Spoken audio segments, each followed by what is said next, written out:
তারা মাঝে মাঝে আপনার সাথে একটু ফোনে কথা বলে ভারতে চলে যাওয়ার ব্যবস্থা করছে।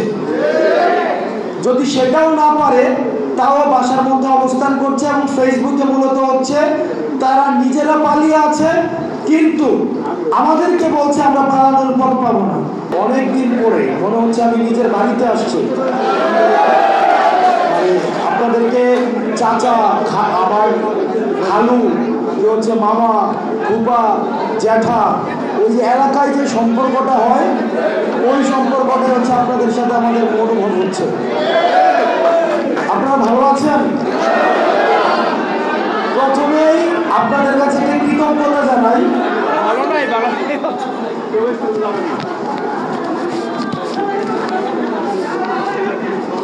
প্রথমেই আপনাদেরকে কৃতজ্ঞতা জানাই, সেটা হচ্ছে আপনারা চাইলে পারতেন।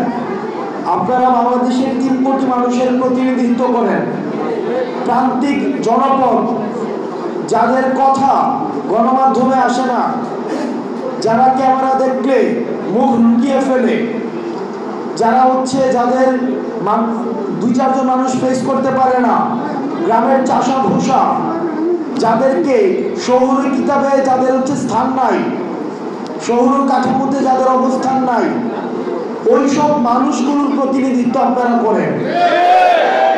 আপনারা চাইলেই পারতেন ওই সব মানুষগুলোকে নিয়ে রাস্তায় নেমে যেতে, কিন্তু আপনারা এই অন্তর্বর্তীকালীন সরকারের আহ্বানকে আপনারা স্বাগত জানিয়ে আপনারা ওই পথে না গিয়ে আপনারা আলোচনায় এসেছেন।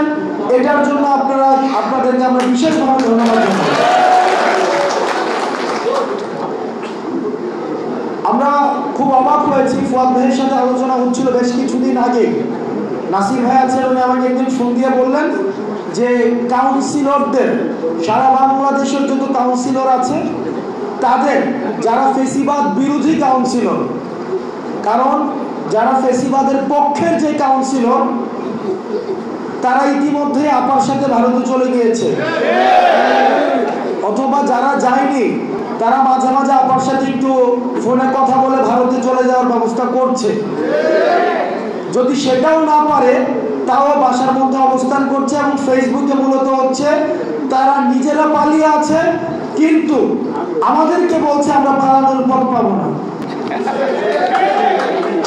তো আপনারা যারা আছেন এই ফেসিবাদ বিরোধী যারা কাউন্সিলর, জনগণের প্রতিনিধিত্ব করছেন, 3 কোটি মানুষের প্রতিনিধিত্ব করছেন, প্রথম যেদিন আমাকে ফোন দেওয়া হয় আজকে থেকে প্রায় 15 থেকে 20 দিন আগে, আমি সেই দিন থেকে আজকে পর্যন্ত অপেক্ষা করছিলাম যে আমি আমার এলাকার, প্রত্যন্ত এলাকার, বাংলাদেশের প্রতিটি জনপদের আমার চাচাদের, খালাদের, মামাদের, জ্যাঠাদের, আমি তাদের সাথে আমাদের আজকে দেখা হবে।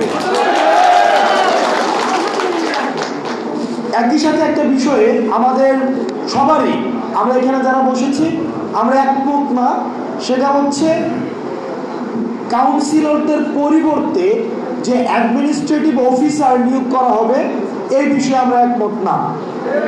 এটা আমাদের স্পষ্ট অবস্থান। কারণ এই যে একটা আমলাতান্ত্রিক যে কাঠামো রয়েছে, এই আমলাতান্ত্রিক কাঠামোতে নিশ্চয়ই আমার যেই হাল চাষ করে যেই আমার কৃষক ভাই আছেন, যে তাঁতি আছেন, জেলে আছেন, কামার, কুমুর, রেমিটেন্স যোদ্ধা, যেই কৃষকের মেয়ে গার্মেন্টস কর্মী, যেই কৃষকের ছেলে রেমিটেন্স যোদ্ধা, যেই কৃষক যিনি চাষ করে দেশের অর্থনীতিকে সচল রাখে, তারা অ্যাডমিনিস্ট্রেটিভ এই আমলাতান্ত্রিক জটিলতার মধ্যে তারা যেতে চায় না। তারা যেতে চায় না বলেই তারা আপনাদেরকে নির্বাচিত করেছেন।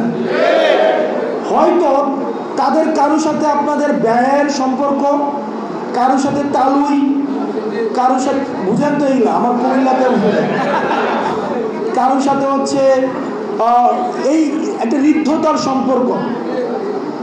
তাদের 9টা 5টার অফিসের টাইম নাই।